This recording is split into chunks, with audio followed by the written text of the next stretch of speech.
আসসালামু আলাইকুম সবাইকে। কুমিল্লা বোর্ড 2025 সালের কমপ্লিটিং সেন্টেন্স সমাধান পর্বে তোমাদের সকলকে শুভেচ্ছা। এই পর্বটি আমরা সমাধান করব। প্রত্যেকটা সেন্টেন্সের বাংলা অর্থ নিয়ে আসব।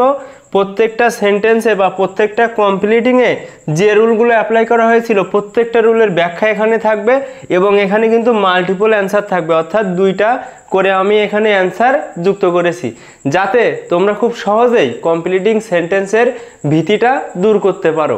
তাহলে চলো আমরা ক্লাসটি শুরু করি। Your HSC examination is knocking at the door. তোমার এইচএসসি পরীক্ষা দরজায় কড়া নাড়ছে, অর্থাৎ খুবই সন্নিকটে। You have to study attentively. তোমার অবশ্যই মনোযোগ সহকারে পড়াশোনা করতে হবে। সো দ্যাট, যাতে। তো দেখো এটা কিন্তু সো দ্যাটের নিয়ম থেকে এসেছিল। বাংলা অর্থটা তোমাকে মনোযোগ দিয়ে পড়তে হবে যাতে তুমি পরীক্ষায় ভালো করতে পারো। তুমি পরীক্ষায় ভালো করতে পারো এতটুকুর ইংরেজি বা কমপ্লিটিং বাক্য আমরা কিন্তু করব। এখন সত্য হচ্ছে এটা কিন্তু সো দ্যাটের নিয়ম থেকে এসেছে। সো দ্যাটের নিয়মটা কি?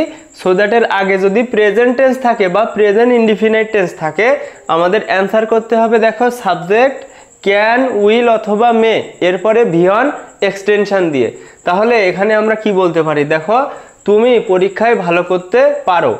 You can do well in the exam, যাতে তুমি পরীক্ষায় কি করতে পারো? ভালো করতে পারো। অথবা আমরা বলতে পারি you don't fail in any subject, যাতে তুমি যে কোনো একটা সাবজেক্টে ফেইল বা ব্যর্থ না হও। অ্যাট এ গ্ল্যান্স বাক্যটি কি হচ্ছে দেখো, you have to study attentively so that, তোমাকে অবশ্যই মনোযোগ সহকারে পড়াশোনা করতে হবে যাতে you can do well in the exam, যাতে তুমি পরীক্ষায় ভালো করতে পারো। টাইম ফ্লাইজ ভেরি ফাস্ট, সময় খুবই দ্রুত চলে যায়। 5 years হ্যাভ পাস্ট সিন্স, অর্থাৎ 5 বছর হয়ে গেছে। দেখো 5 বছর হয়ে গেছে আমি স্কুল ছেড়েছি, এতটুকুর ইংরেজি আমরা বলবো। সিন্সের আগে যদি প্রেজেন্ট ইনডিফিনাইট অথবা প্রেজেন্ট পারফেক্ট টেন্স থাকে আমাদের অ্যান্সার করতে হবে পরবর্তীতে পাস্ট ইনডিফিনাইট টেন্সে, অর্থাৎ দেখো সাবজেক্ট V2 এক্সটেনশন। এখানে আমরা বলতে পারি আই লেফট স্কুল, আমি স্কুল ছেড়েছি। অথবা আমরা বলতে পারি we last met each other, আমাদের সাক্ষাৎ হয়েছে অনেক দিন হয়ে গেছে। অ্যাট এ গ্ল্যান্স বাক্যটা দেখো 5 years have passed since I left school, 5 বছর হয়েছে আমি স্কুলটা ছেড়েছি। এখানে কিন্তু দেখো সিন্সের পরে পাস্ট ইনডিফিনাইটে তোমাকে অ্যান্সার করতে হতো। I got a scholarship when, আমি একটি বৃত্তি পেয়েছিলাম যখন আমি ক্লাসে প্রথম হয়েছিলাম। তাহলে দেখো এখানে বাংলা অর্থের সাথে মিল রেখে তোমাকে উত্তর করতে হবে। আমরা বলতে পারি দেখো I stood first in the class, যখন আমি ক্লাসে প্রথম হয়েছিলাম তখন কিন্তু আমি স্কলারশিপ বা বৃত্তি পেয়েছিলাম। অথবা তুমি বলতে পারো আই ওয়াজ ইন ক্লাস 10, যখন আমি ক্লাস 10-এ ছিলাম বা 10ম শ্রেণীতে ছিলাম তখন কিন্তু আমি স্কলারশিপ বা উপবৃত্তি বা বৃত্তি পেয়েছিলাম। দেখো অ্যাট এ গ্ল্যান্স বাক্যটি I got a scholarship when I was in class 10, যখন আমি ক্লাস 10 বা 10ম শ্রেণীতে ছিলাম তখন কিন্তু আমি বৃত্তি পেয়েছিলাম। তারপরে দেখো I was very busy with my examination, যেহেতু আমার পরীক্ষা সেজন্য আমি খুবই ব্যস্ত ছিলাম। ইফ আই ড্যাশ, দেখো আই উড হ্যাভ জয়েন্ট, এখানে দেখো উড কুড মাইট থেকে উড, তারপরে হ্যাভ, তারপরে V3, এটা কিন্তু থার্ড কন্ডিশনালের স্ট্রাকচার। তোমরা দেখো এগুলো কিন্তু তোমরা শিখেছিলে। যে বাংলা অর্থটা আগে দেখে নাও, যদি আমি ফাঁকা পেতাম তাহলে তোমার জন্মদিনের অনুষ্ঠানে যোগ দিতাম। এখানে দেখো ইফযুক্ত পাস্ট পারফেক্ট, ইফযুক্ত পাস্ট পারফেক্ট যখন থাকে আমাদের অ্যান্সার করতে হতো subject would could might have V3 extension দিয়ে। কিন্তু এখানে দেখো আমাদের উড কুড মাইট থেকে উড, তারপরে হ্যাভ, তারপরে V3 এটা কিন্তু দেয়া রয়েছে, অর্থাৎ এই অংশটুকু আমাদের দেয়া রয়েছে। আমাদের তৈরি করতে হবে ইফযুক্ত পাস্ট পারফেক্ট। তো ইফযুক্ত সাবজেক্ট দেয়া রয়েছে, আমাদের হ্যাড যোগ V3 নিয়ে আমাদের কিন্তু এটা কমপ্লিট করতে হবে এই স্ট্রাকচার অনুযায়ী। এটা কিন্তু থার্ড কন্ডিশনালের স্ট্রাকচার, তোমরা প্রত্যেকেই শিখেছিলে কন্ডিশনাল সেন্টেন্সে। তাহলে আমরা বলতে পারি দেখো if I had been free, যদি আমি ফাঁকা পেতাম বা আমি যদি ফাঁকা থাকতাম। দেখো I would have joined your birthday celebration, তোমার যে জন্মদিনের উদযাপন সেখানে কিন্তু আমি কি করতাম, যোগ দিতাম। এটা কিন্তু থার্ড কন্ডিশনাল থেকে এসেছিল। এ village market is a place হোয়ার, অর্থাৎ ভিলেজ মার্কেট গ্রাম্য মার্কেট, তো গ্রাম্য বাজার হয় একটা দেখো জায়গা, হোয়ার যেখানে, তো যেখানে কি হয় দেখো একটি গ্রাম্য হাট এমন একটি জায়গা যেখানে মানুষ জিনিসপত্র কেনা বেচার জন্য জড়ো হয়। তাহলে আমরা অ্যান্সার করবো দেখো মানুষ জিনিসপত্র কেনা বেচার জন্য জড়ো হয়। এটা কিন্তু আমরা বাংলা অর্থের সাথে মিল রেখে অ্যান্সার করব, টেন্সের মিল আমাদের রাখতে হবে, যেহেতু এখানে প্রেজেন্ট টেন্স আমরাও কিন্তু প্রেজেন্ট টেন্সে অ্যান্সার করব। তাহলে দেখো পিপল গেদার, মানুষজন একত্রিত হয়, টু বাই কিনতে, অ্যান্ড সেল এবং বিক্রি করতে, গুডস অর্থাৎ জিনিসপত্র বা পণ্যগুলো। তাহলে দেখো অ্যাট এ গ্লান্স যদি বলি a village market is a place where people gather to buy and sell goods, অর্থাৎ গ্রাম্য হাট হলো এমন একটি জায়গা যেখানে মানুষজন একত্রিত হয় তাদের জিনিসপত্রগুলো বিক্রি করতে এবং কেনার জন্য। অথবা আমরা অ্যান্সার করতে পারি দেখো বায়ার্স অর্থাৎ যারা কেনে, অ্যান্ড সেলার্স অর্থাৎ যারা বিক্রি করে। তাহলে দেখো buyers and sellers bargain loudly, অর্থাৎ যেখানে কি করতে পারে তারা দর কষাকষি করতে পারে। তো দেখো প্রথমটা অথবা দ্বিতীয়টা যে কোনো একটাই তোমরা কিন্তু দিতে পারবে।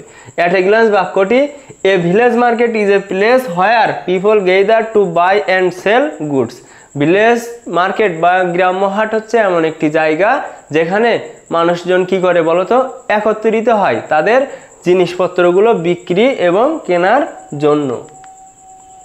His salary is so high, তার বেতন হচ্ছে খুবই উপরে বা অনেক বেশি সে বেতন পায়। The government should assist him lest, সরকারের উচিত তাকে সাহায্য করা যাতে না সে তার উপার্জনের অপচয় বা অপব্যবহার করে। তাহলে দেখো এখানে লেস্ট দিয়ে যখন কোনো বাক্য শেষ হয় আমাদের অ্যান্সার করতে হয় সাবজেক্ট শুড অথবা মাইট, যে কোনো একটি আমরা নিতে পারবো। দেখো শুড অথবা মাইট ভিয়ন এক্সটেনশন, তাহলে এখানে আমরা বলতে পারি দেখো সে তার উপার্জনের অপব্যবহার না করে বা অপব্যবহার করে। দেখো এখানে না কিন্তু প্রথমে দেওয়া রয়েছে যাতে না সে তার উপার্জনের অপব্যবহার করে।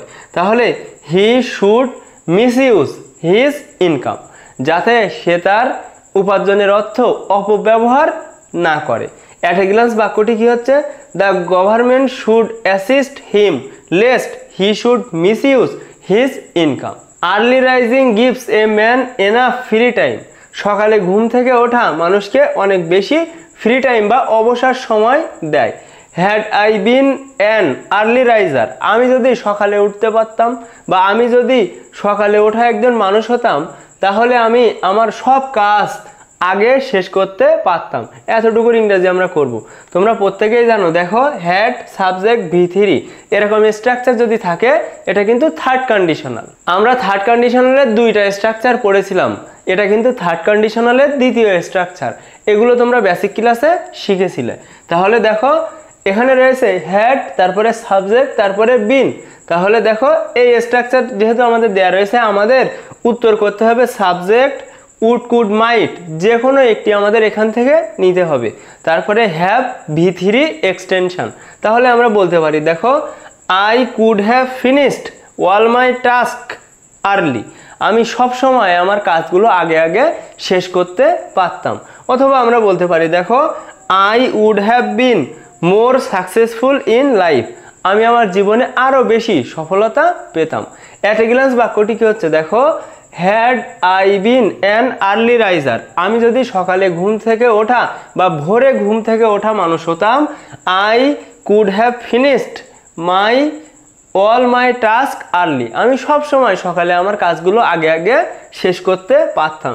অথবা কিন্তু তুমি বলতে পারো I would have been more successful in life, আমি আমার জীবনে আরও বেশি সফল হতাম। তারপরে দেখো দেয়ার ইজ নোবডি ড্যাশ, এমন কেউ নেই যে, দেখো এখানে hence happiness is a relative term, যেহেতু সুখ একটি আপেক্ষিক শব্দ। কেউ নেই যে সবসময় সুখী থাকে। দেখো এখানে অ্যান্টিসিডেন্টের ব্যবহার, ডাব্লিউএইচ ওয়ার্ড যখন সেন্টেন্সের মাঝখানে বসে তার আগে যে সাবজেক্টটা থাকে তাকে আমরা অ্যান্টিসিডেন্ট বলি, আর এই অ্যান্টিসিডেন্ট অনুযায়ী আমাদের পরবর্তী ভার্ব বসাতে হয়। এখানে আমরা বলতে পারি দেখো there is nobody who is always happy, এমন কেউ নেই যে সবসময় খুশিতে থাকে। অথবা আমরা বলতে পারি there is nobody who doesn't suffer at times, এমন কেউ নেই যে কখনো সে দুঃখে ভোগেনি বা ভুগেনি। তাহলে দেখো এখানে আমরা বলতে পারি there is nobody who is always happy, এমন কেউ নেই যে সবসময় খুশিতে থাকে। আই ওয়ার্ক হার্ড অলদো, আমি কঠোর পরিশ্রম করেছিলাম যদিও। তো দেখো এখানে আমি খুব ক্লান্ত ছিলাম, এতটুকুর ইংরেজি আমরা করব। দো অলদোর নিয়ম থেকে এটা এসেছিল। দো অলদোর সাথে যদি পজিটিভ বাক্য থাকে আমাদের দিতে হয় নেগেটিভ বাক্য, অথবা যদি নেগেটিভ বাক্য থাকে আমাদের দিতে হয় পজিটিভ বাক্য। তাহলে এখানে আমরা বলতে পারি দেখো আই ওয়ার্ক হার্ড অলদো, যদিও আমি কঠোর পরিশ্রম করেছিলাম, দেখো তবুও দেখো আই ওয়াজ ভেরি টায়ার্ড, আমি কি খুবই ক্লান্ত ছিলাম। অথবা বলতে পারি দেখো আই ডিডেন্ট ফিল ওয়েল, যদিও আমি ভালো অনুভব করছিলাম না তারপরেও আমি কি কঠোর পরিশ্রম করেছিলাম। I worked hard although I was very tired, আমি কঠোর পরিশ্রম করেছিলাম যদিও আমি ক্লান্ত ছিলাম। The crown is a symbol of a king, অর্থাৎ মুকুট একটি রাজার হচ্ছে সিম্বল বা প্রতীক। আনইজি লাইস দ্য হেড, দেখো এখানে প্রবাদ, এটি একটি প্রবাদ, এর অর্থ হচ্ছে যে শিরে, শির মানে মাথা, যে মাথায় মুকুট থাকে সে মাথায় বা শিরে স্বস্তিতে থাকে না, অর্থাৎ তাদের কিন্তু কি অনেক দায়িত্ব থাকে। তাহলে এখানে এটি একটি প্রবাদ, আমরা বলতে পারি দেখো uneasy lies the head that wears a crown, অর্থাৎ দেখো যে শিরে মুকুট থাকে সে শির স্বস্তিতে থাকে না। তাহলে uneasy lies the head that wears a crown. তোমরা আরও অনেকগুলো প্রবাদ কিন্তু জানো যে all that glitters is not gold, where there is a will there is a way, time and tide wait for naan.